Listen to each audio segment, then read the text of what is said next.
Assalamualaikum warahmatullahi wabarakatuh. Bagaimana kabarnya hari ini anak-anak ibu? Mudah-mudahan kita selalu dalam keadaan sehat walafiat. Sudah siap untuk belajar pada hari ini? Tentunya sudah ya. Mudah-mudahan kita juga selalu diberikan kemudahan dalam menuntut ilmu.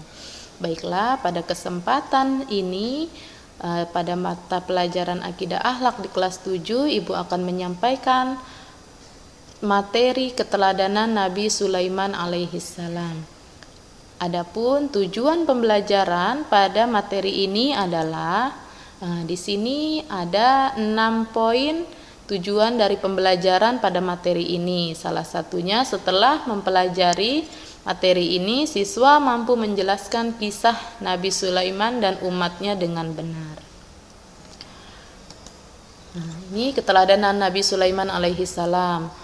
Tentunya nama Nabi Sulaiman bukanlah lagi nama yang asing ya di kalangan kita, karena Nabi Sulaiman merupakan salah satu Nabi Allah dari 25 Nabi yang disebutkan di dalam Al-Quran dan wajib kita imani.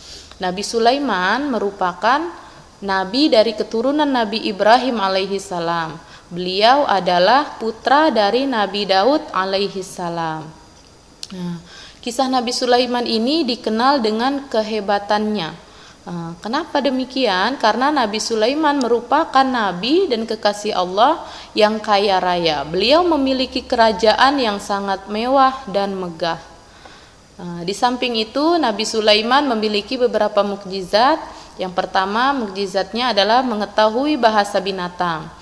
Nabi Sulaiman adalah satu-satunya Nabi Allah yang diberikan keistimewaan untuk memahami bahasa binatang.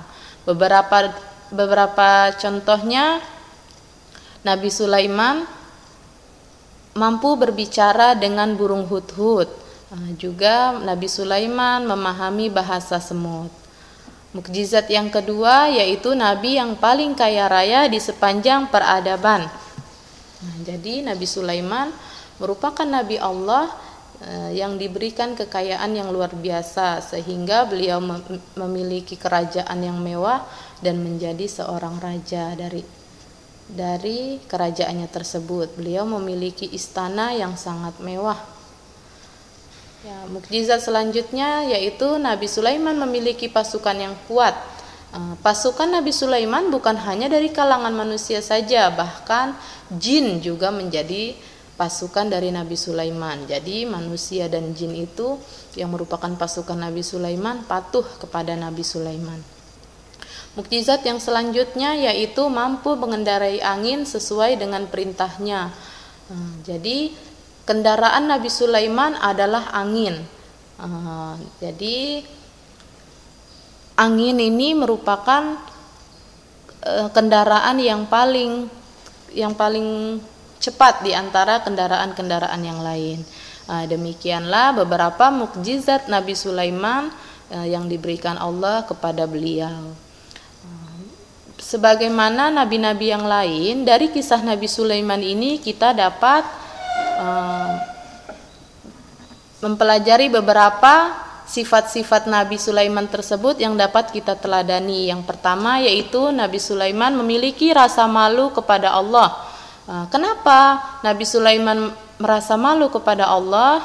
Karena beliau menyadari banyak karunia yang telah Allah berikan kepada beliau, akan tetapi beliau selalu merasa ibadahnya masih kurang. Yang kedua, beliau mau berdialog dengan rakyat kecil. Sebagaimana disebutkan tadi, Nabi Sulaiman merupakan Nabi Allah yang kaya raya. Walaupun demikian, beliau mau berdialog dengan rakyat kecil ya. Jadi beliau tidak angkuh dengan kekayaan dan kehebatannya tersebut. Yang selanjutnya, senang bekerja sebagai wujud rasa syukur. Jadi walaupun Nabi Sulaiman diberikan kekayaan dari Allah, tidak membuatnya sombong, tidak membuatnya malas, akan tetapi beliau tetap senang bekerja sebagai rasa syukur yang atas kekayaan yang telah Allah berikan kepada beliau. Sifat keteladanan yang selanjutnya yaitu khusyuk dalam beribadah. Beliau merupakan Nabi Allah, kekasih Allah yang kaya raya, akan tetapi dalam beribadah pun beliau masih khusyuk. Selanjutnya, Nabi Sulaiman merupakan Nabi yang memiliki kecerdasan tinggi dan juga Nabi yang rendah hati, kemudian Nabi yang memiliki rasa kasih sayang terhadap sesama, dan Nabi yang suka musyawarah. Jadi dari sifat-sifat ini perlu kita teladani bahwasanya kekayaan, kekuasaan itu bukanlah senjata untuk menjadikan diri kita merasa angkuh dan sombong atau lupa ya dengan siapa yang memberikan semua itu ya. Jadi beberapa sifat Nabi Sulaiman yang kita pelajari di sini ini perlu kita teladani. Baiklah, demikianlah materi tentang keteladanan Nabi Sulaiman. Mudah-mudahan membawa manfaat untuk kita semua. Apabila ada kekurangan, saya mohon maaf. Kita tutup pembelajaran kita dengan hamdalah, alhamdulillahirabbil alamin. Wassalamualaikum warahmatullahi wabarakatuh.